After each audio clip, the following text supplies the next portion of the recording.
Olá, gente. Bom dia, boa tarde, boa noite a todos. Hoje a aula vai ser sobre gases, né? Que é uma aula sobre gases. A professora todos vocês já conhecem, Maria Lúcia. O estagiário sou eu, Janefson Natan. E para dar início a essa aula, vamos começar a falar algumas características dos gases. Primeiro, o gás ele é um tipo de fluido. É diferente dos fluidos que são líquidos, como no caso da água, né? Os gases eles vão ocupar todo o espaço do recipiente. No caso, quando um fluido líquido, ele só vai ocupar a área decorrente daquele volume dele ali. No caso do gás, ele vai ocupar todo o volume que o recipiente deixa para ele ali. Todo aquele espaço o gás vai ocupar. A pressão, o gás vai ter uma pressão, que a gente vai denominar de P. E essa pressão é a pressão que o gás, quando ele está, como ele é formato gasoso, as partículas estão se movendo muito rápido, né? Estão se movendo e uma bate na outra e bate nas paredes. E essa hora que ela bate na parede, exerce uma pressão sobre a parede. E essa pressão exercida sobre a parede do recipiente é o que a gente chama da pressão do gás, que é a pressão exercida pelo gás nas paredes do recipiente. Essa pressão que o gás tem, ela tem relação tanto com a temperatura como com o volume que esse gás possui. Se a gente aumentar a temperatura desse gás, vai acabar aumentando também a sua agitação, e quanto mais rápida essa agitação, maior vai ser a pressão dessas partículas na parede do recipiente. Ou seja, a pressão vai aumentar, porque aumentou a temperatura. Aí se você aumenta o volume do recipiente, o gás vai ter mais espaço para poder se agitar. Tendo mais espaço, ele vai acabar perdendo velocidade ou então diminuir a agitação dele, que ele vai ter mais espaço para andar e o caminho vai ser mais longo para ele ir. E vai acabar que a pressão que ele vai exercer nas paredes vai diminuir. Tá? Que esse espaço vai aumentar, né?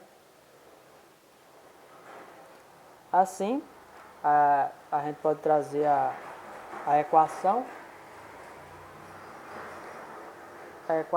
que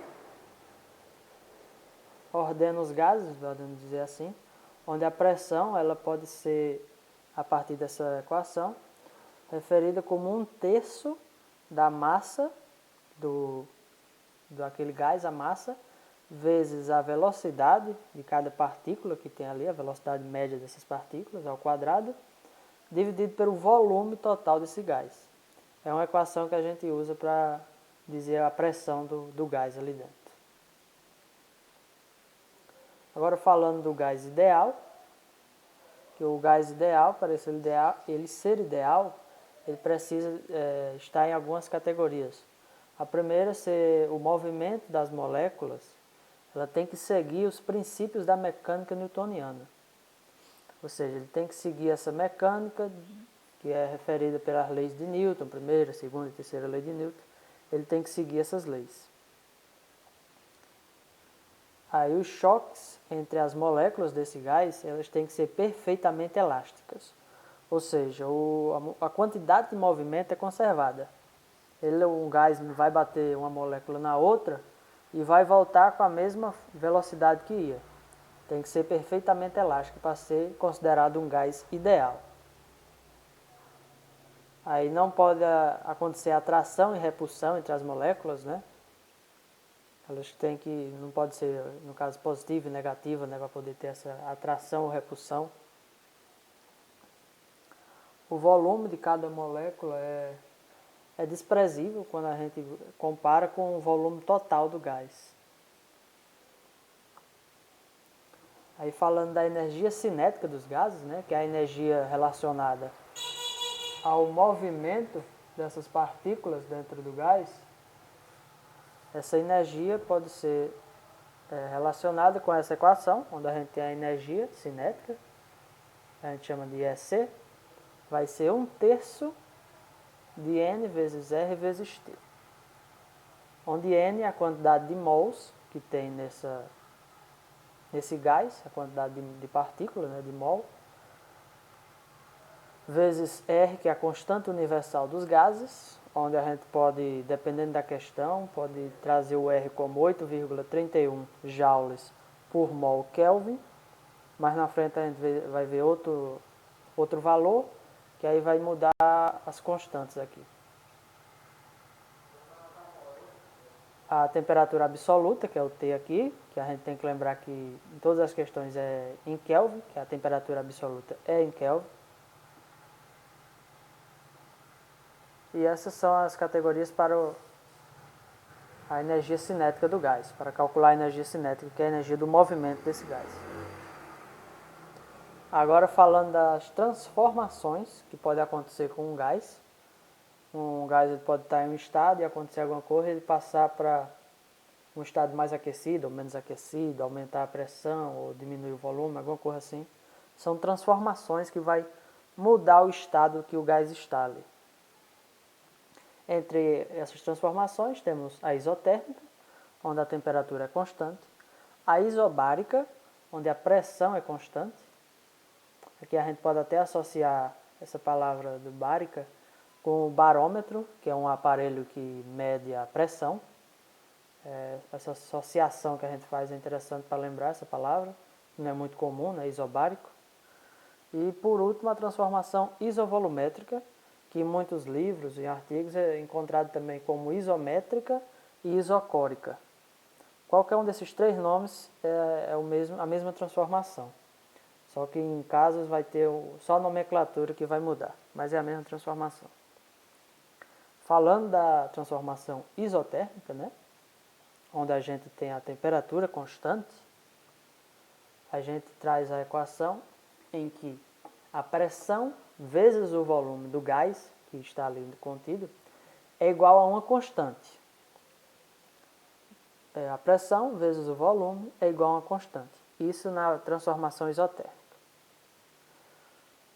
Com isso, se a pressão vezes o volume é uma constante, em cada transformação que ocorra a temperatura constante, né, isotérmica, vai existir essa constante. Ou seja, se a gente no primeiro momento a pressão vezes o volume desse gás, a multiplicação dá um valor, em um segundo momento, a partir dessa transformação isotérmica, a multiplicação da pressão e o volume nesse segundo momento será igual à multiplicação desses dois. Não quer dizer que a pressão vai ser igual à pressão e o volume vai ser igual ao outro volume. Não, é a multiplicação deles dois que vão ser iguais em momentos diferentes. Assim também como num terceiro momento, essa multiplicação vai chegar a essa constante. E aqui a gente tem um gráfico, né, onde a gente tem duas isotérmicas, que é essa em azul, uma T1 e essa T2. Ou seja, a gente tem um gráfico aqui da pressão em relação ao volume. E o comportamento de uma isotérmica, quando a gente for observar em um gráfico, ela vai ter essa forma aqui, dessa curva. Ou seja, qualquer transformação que ocorra dentro dessa curva aqui, ela vai ter a mesma temperatura. Nessa outra aqui também, vai ter uma mesma temperatura.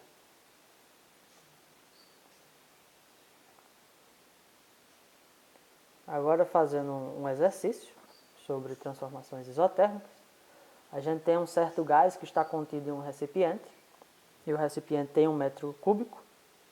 Como a gente sabe, o gás ele adquire o volume da região onde ele está, do recipiente.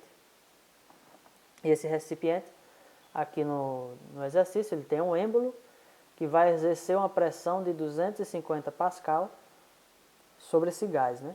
E ao ser comprimido isotermicamente, ou seja, a gente vai diminuir o volume de forma isotérmica, sem alterar a temperatura, ele é comprimido até chegar a um volume de 0,6 metros cúbicos. Ele estava a 1 metro cúbico e no final ficou a 0,6 metros cúbicos.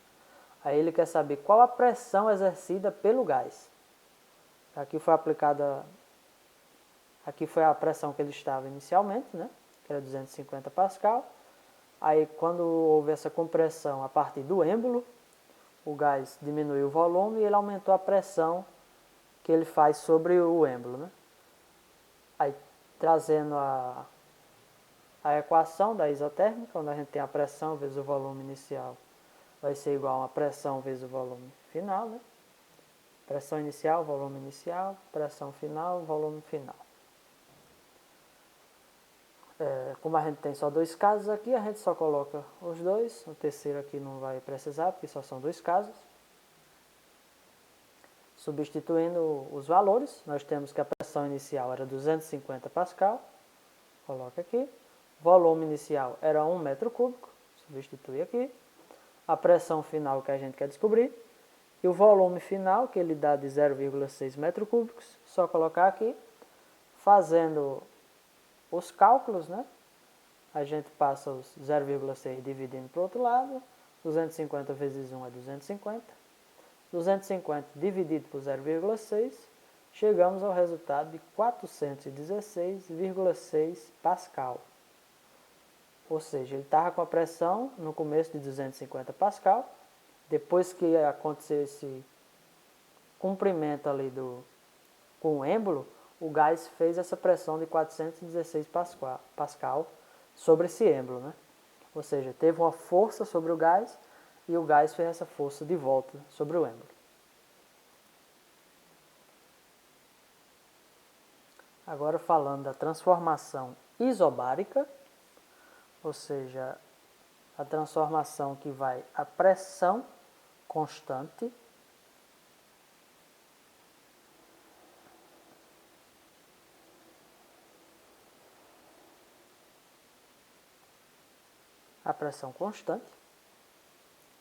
onde a gente vai trazer a equação sobre a transformação isobárica, onde a gente tem que o volume é igual a uma constante, uma segunda constante, não é a mesma da transformação isotérmica, vezes a temperatura que esse gás encontra. Aí só para organizar mais essa equação, a gente pode colocar aqui o volume dividido pela temperatura, vai dar igual a essa segunda constante, né?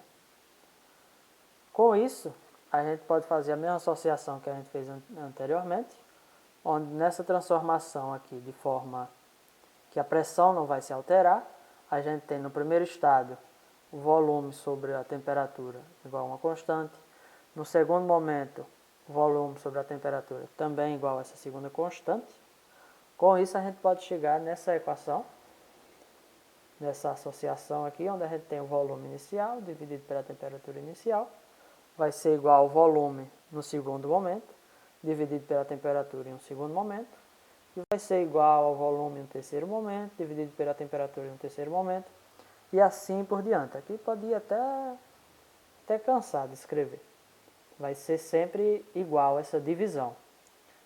Como anteriormente, não vai ser igual, o volume não vai ser igual e a temperatura não vai ser igual, vai ser igual essa divisão. Agora, olhando para o gráfico dessa transformação, como a pressão vai ser constante, você pode ver aqui no gráfico que a pressão está aqui nesse ponto e ele do começo até o final a pressão se encontra aqui. Ele aconteceu só a mudança no volume aqui, né? E ocorre também a mudança na temperatura, mas não aparece nesse gráfico, que é um gráfico de pressão por volume.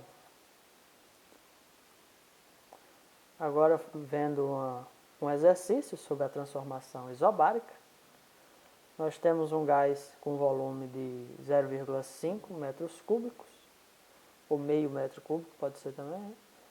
A uma temperatura de 20 graus Celsius, ele é aquecido até chegar a 70 graus Celsius. Aí a pergunta, qual é o volume ocupado por ele se essa transformação acontecer sobre pressão constante?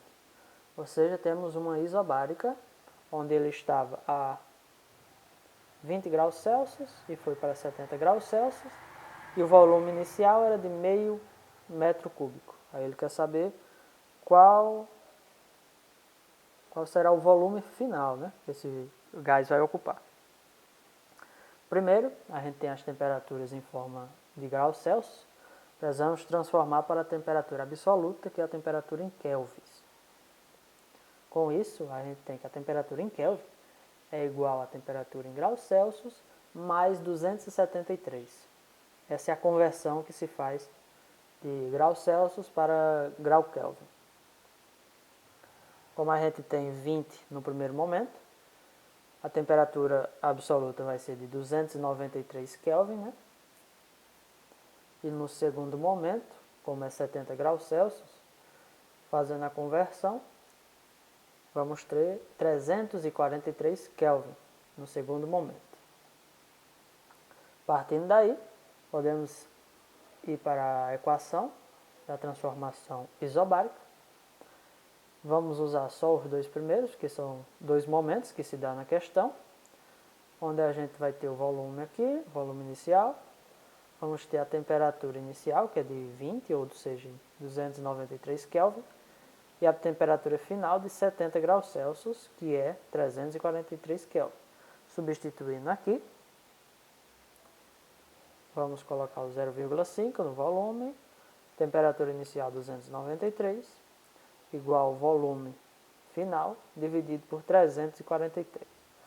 Aqui a gente vai isolar esse V2 e passar esse 343 multiplicando aqui em cima do outro lado. Com isso, fazendo essa conta, vamos ter que o volume final, né, o V2, vai ser igual a 0,58 metros cúbicos.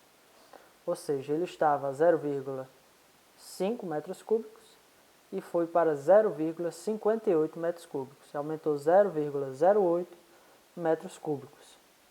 Foi essa mudança do volume a partir desse aumento da temperatura, sem mudar a pressão do gás. Ele teve essa dilatação de 0,08 metros cúbicos. Agora a última transformação, que é a transformação isovolumétrica. Por aí por fora também você vai ver isométrica, isocórica. Vai depender muito da nomenclatura que o livro vai dar ou da videoaula que você possa ver também. E nesse caso é a volume constante. A gente vai ter essa equação, onde a pressão é igual a uma segunda constante, vezes a temperatura. E fazendo também a associação, que a gente passa a temperatura para cá dividindo, a gente vai ter, aqui no caso seria uma constante número 3. Teve um errinho de digitação aqui. Era uma terceira constante diferente das outras duas constantes que teve no instante. Ou seja, passando o T aqui, a gente vai ter a constante número 3 no caso. Aí essa divisão vai ser sempre igual a essa terceira constante. Com isso a gente pode enumerar vários momentos onde essa divisão vai ser constante. Sendo constante, elas são iguais. São várias divisões com o mesmo resultado.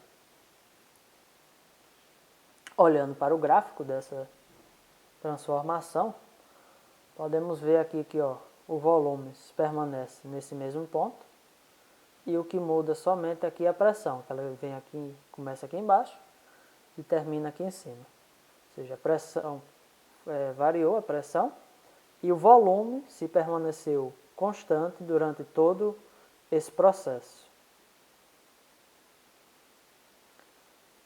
Agora fazendo uma questão sobre transformação isovolumétrica. Temos um gás que ele se encontra a uma temperatura de 200 Kelvin e ele é aquecido até 300 Kelvin, sem mudar o volume. Se a pressão exercida no final do processo de aquecimento for de 1000 pascal, qual será a pressão inicial? Ou seja, vamos recapitular a questão. Tem um gás que ele está a 200 graus Celsius e é aquecido até 300 Kelvin. Ele está a 300 Kelvin e é aquecido até 300 Kelvin. Ele não vai mudar o volume, ou seja, a isovolumétrica. E a pressão final é de 1000 pascal e ele quer saber qual a pressão inicial. Pegando a equação que a gente acabou de ver, P1 sobre T1 é igual a P2 sobre T2 e assim por diante, nós podemos substituir. onde a gente tem a pressão inicial que ele quer descobrir, vai ser dividido pela temperatura inicial, que é 200 Kelvin. Perceba que já está em temperatura absoluta, não precisa a gente mudar, né? Se estivesse em Celsius ou Fahrenheit, aí a gente mudava para temperatura absoluta, que é em Kelvin. Aí do outro lado da equação nós temos a pressão final, que é de 1000 Pascal, dividido por 300, que é 300 Kelvin da temperatura final. Passando 200 multiplicando para o outro lado, fazendo as continhas, corta 0, vamos ter 2 terços do 2000 dividido por 3, que vai dar em 666,67 Pascal. Ou seja, no início do processo ele estava a essa pressão de 666,67. Depois que aconteceu esse aquecimento aqui, onde ele teve um aquecimento de 100 kelvins, né? Aconteceu essa variação da temperatura. Ele saiu dessa pressão de 666 para uma pressão de 1000 Pascal. Ou seja, aconteceu o aquecimento e aumentou a pressão do gás. Só marcando a resposta.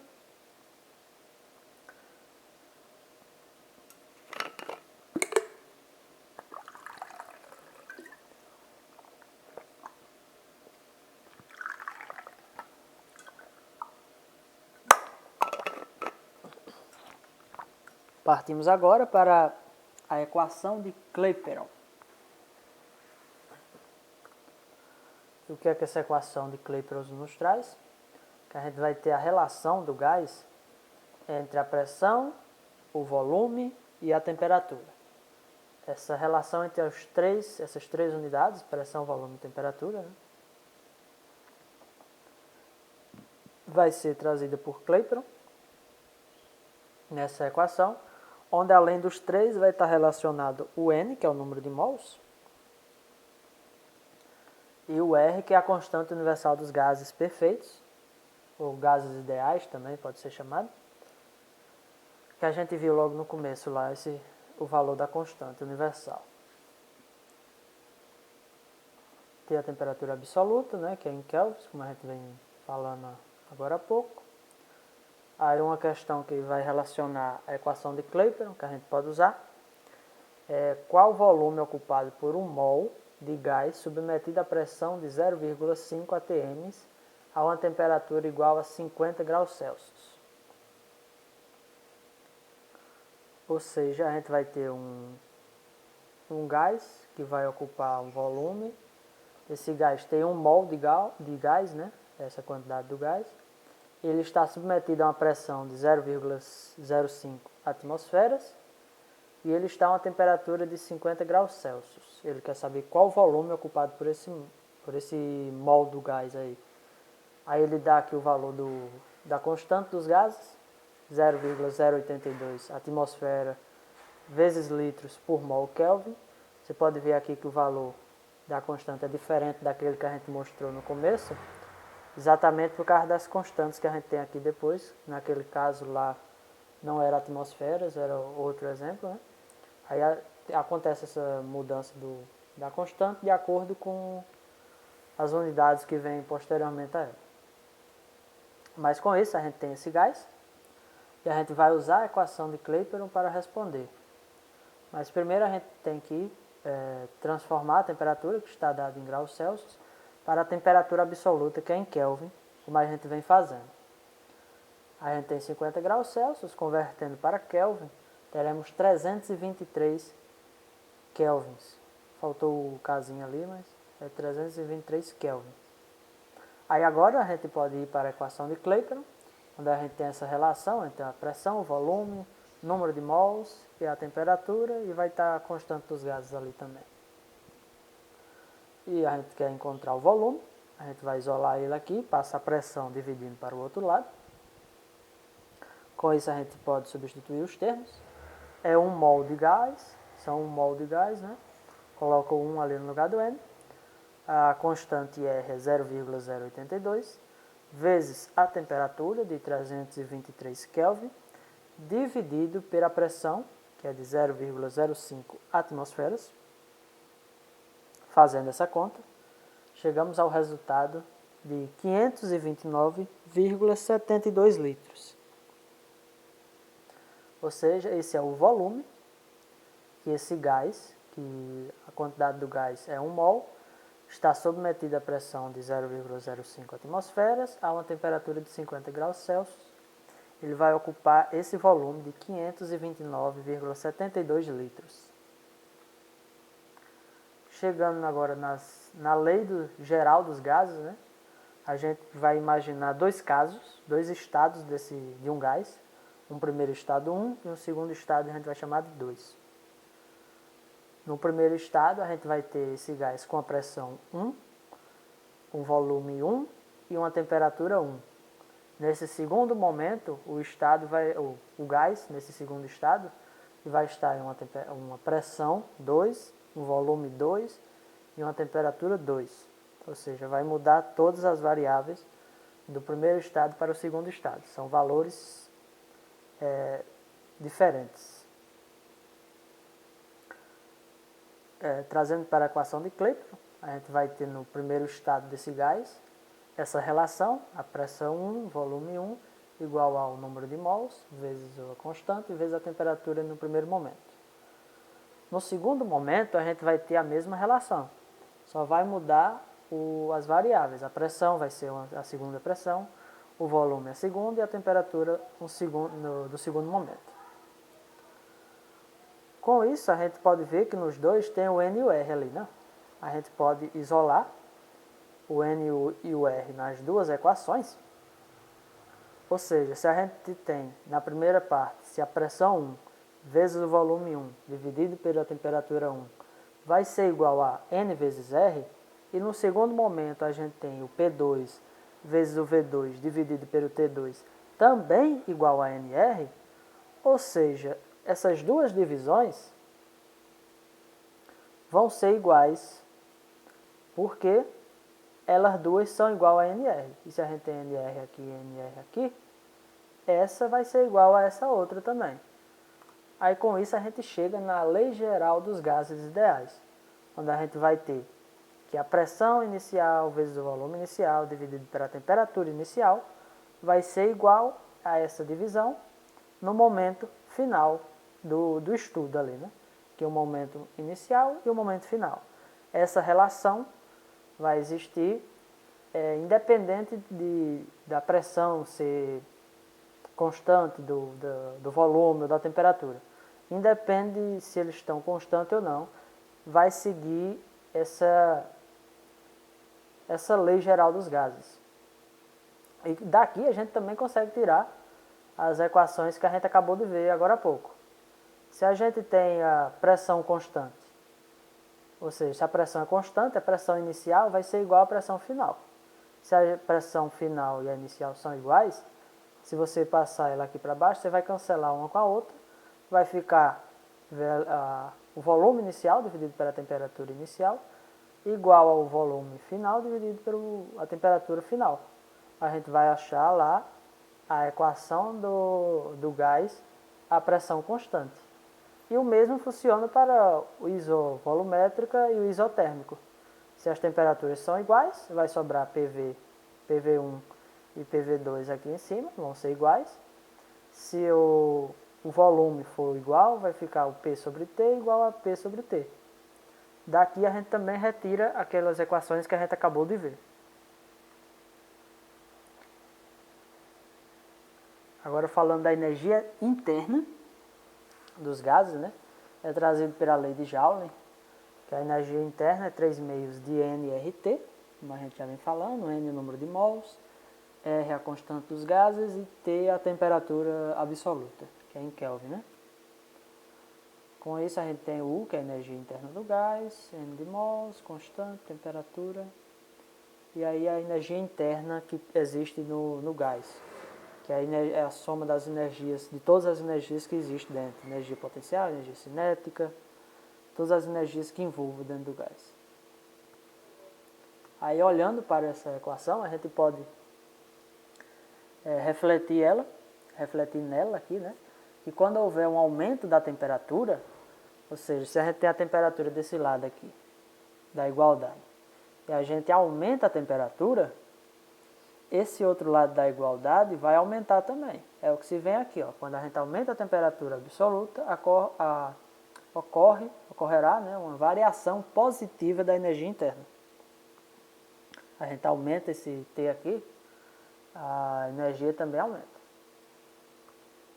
Se tiver uma diminuição da temperatura, né, se essa temperatura tiver uma queda, a energia interna também vai cair.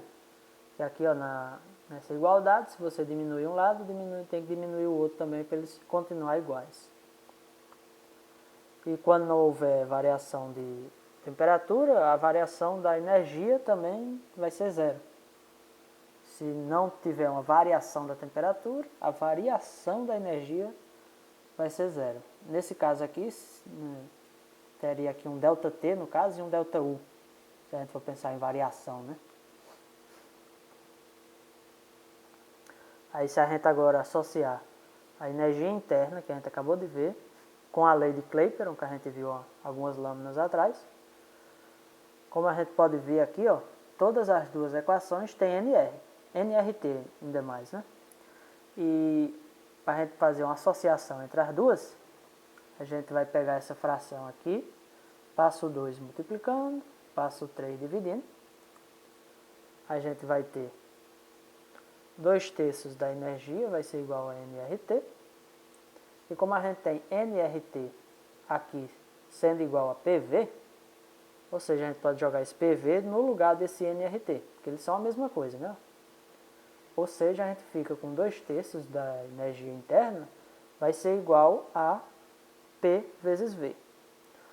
Ou seja, a gente vai ter que a energia interna também pode ser expressa como 3/4 da pressão vezes o volume desse gás.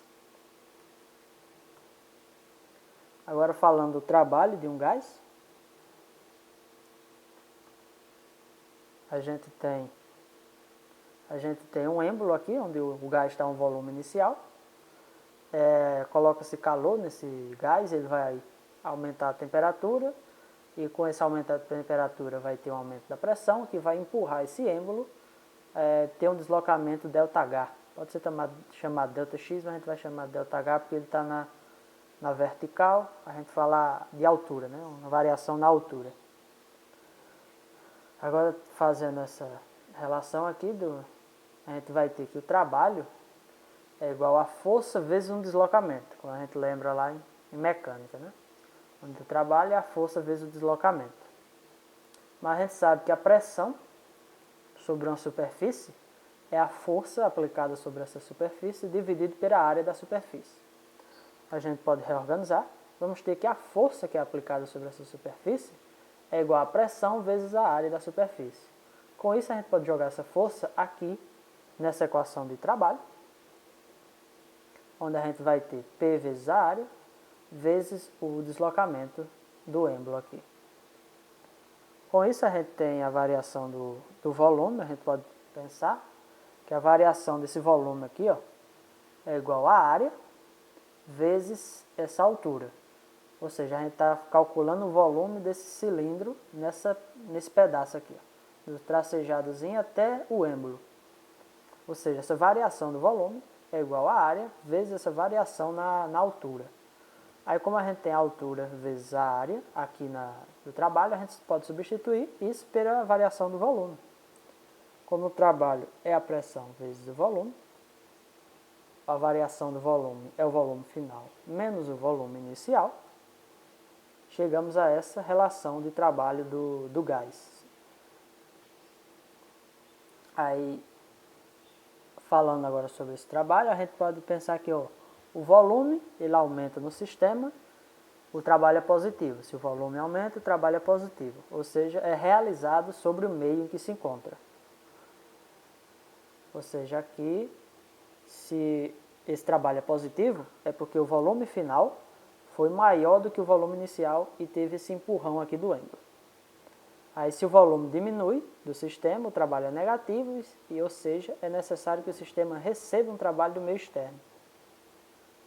Ou seja, se o trabalho é negativo, é porque o volume inicial foi maior do que o volume final, ou seja, houve uma compressão, o trabalho foi externo e o gás recebeu o trabalho em cima dele, né? O volume não é alterado, também não acontece nenhum trabalho pelo sistema. Se o volume não muda, não vai ter trabalho. A gente pode observar o trabalho no gráfico P e V, a pressão e o volume, onde a gente vai ter que o trabalho é a pressão vezes a variação do volume. Olhando para o gráfico, a variação do volume final menos inicial, a gente vai ter essa distância aqui. E a pressão vai ter essa distância. Se a gente multiplicar a base vezes a altura desse quadrado, a gente vai ter uma área. Essa área vai ser igual ao número do trabalho que vai acontecer ou sobre o gás, ou então o gás exerceu. Nesse caso aqui, o gás que exerceu, porque o volume dele aumentou, né? Se ele tivesse vindo desse lado para cá, o volume tivesse diminuído, aí ia ser o valor do trabalho ia ser numericamente igual a essa área, só que seria com número negativo porque o volume diminui. Agora fazendo o exercício sobre o trabalho do gás, tendo um gás ideal de volume de 12 metros cúbicos, ele vai sofrer uma transformação, permanecendo sob pressão constante igual a 250 pascal. Qual é o volume do gás quando o trabalho realizado por ele for de 2 kJ, ou seja, 2.000 joules, né? A gente traz a equação do trabalho. A gente quer descobrir o volume do gás quando o trabalho for de 2 kJ, ou seja, a gente quer descobrir o volume final. A gente isola o volume final. Aqui a gente passa o P dividindo para cá e depois o menos V1 vai passar para o outro lado positivo. Para achar o V final, só substituir aqui o trabalho que é 2.000 joules, a pressão 250 pascal e o volume inicial de 12 metros cúbicos. Substituindo os termos, vamos ter que o volume é 20 metros cúbicos, que aqui a gente pode simplificar 0 com 0. Vamos ter 200 dividido por 25, 100 dividido por 25 dá 4, 200 dividido por 25 dá 8.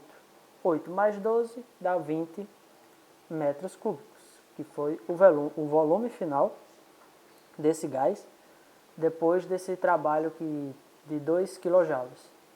Como no exemplo do êmbolo lá, aconteceu, a pressão foi constante, mas aconteceu esse aumento do gás depois que ele realizou esse trabalho de 2 kJ. Como se ele estivesse sobre o êmbolo lá e ele aumenta o volume. E por hoje é só. Muito obrigado pela atenção. Até mais.